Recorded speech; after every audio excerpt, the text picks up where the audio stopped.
that their husbands dreamed about them, but they didn't. Men dreamed about cars, it would seem. Mma Ramotswe shivered. There were those who imagined that Botswana was always warm, but they'd never experienced the winter months there, those months when the sun seemed to have business elsewhere and shone only weakly on southern Africa. They were just coming to the end of winter now, and there were signs of the return of warmth, but the mornings and evenings could still be bitterly cold, as this particular morning was. Cold air, great invisible clouds of it, would sweep up from the southeast, from the distant Drakensberg Mountains, and from the southern oceans beyond.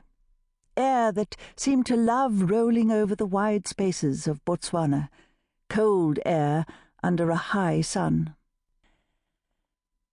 Once in the kitchen, with a blanket wrapped about her waist, Mma Ramotswe switched on Radio Botswana in time for the opening chorus of the national anthem and the recording of cattle bells with which the radio started the day.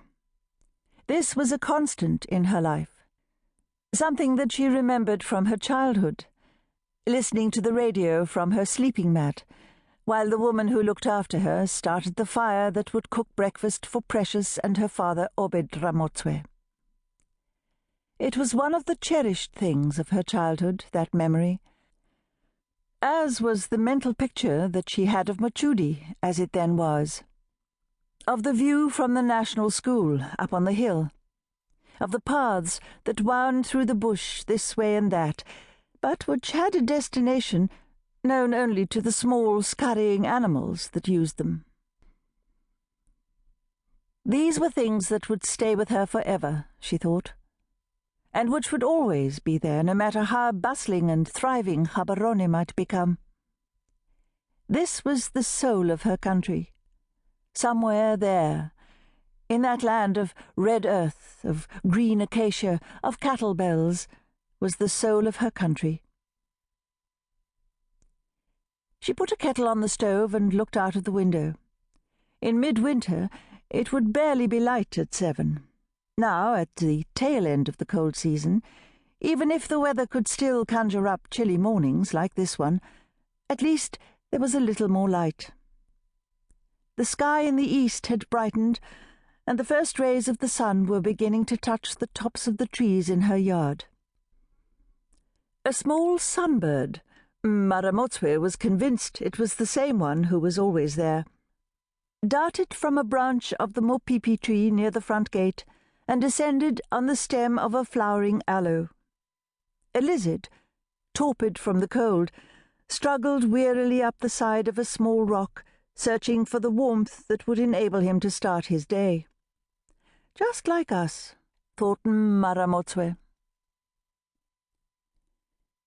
Once the kettle boiled, she brewed herself a pot of red bush tea and, mug in hand, went out into the garden.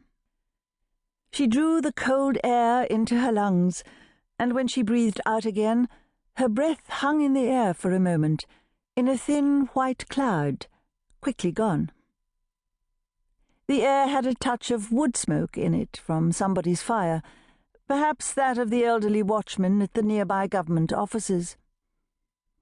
He kept a brazier fire going, not much more than a few embers, but enough for him to warm his hands on in the cold watches of the night.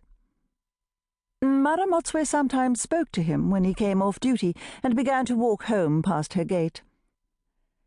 He had a place of sorts over at Old Naledi, she knew, and she imagined him sleeping through the day under a hot tin roof. It was not much of a job, and he would have been paid very little for it, so she had occasionally slipped him a 20-puller note as a gift. But at least it was a job, and he had a place to lay his head, which was more than some people had. She walked round the side of the house to inspect the strip of ground where Mr. J.L.B. Matekoni would be planting his beans later in the year. She noticed him working in the garden over the last few days, scraping the soil into ridges where he would plant, constructing the ramshackle structure of poles and string up which the beanstalks would be trained.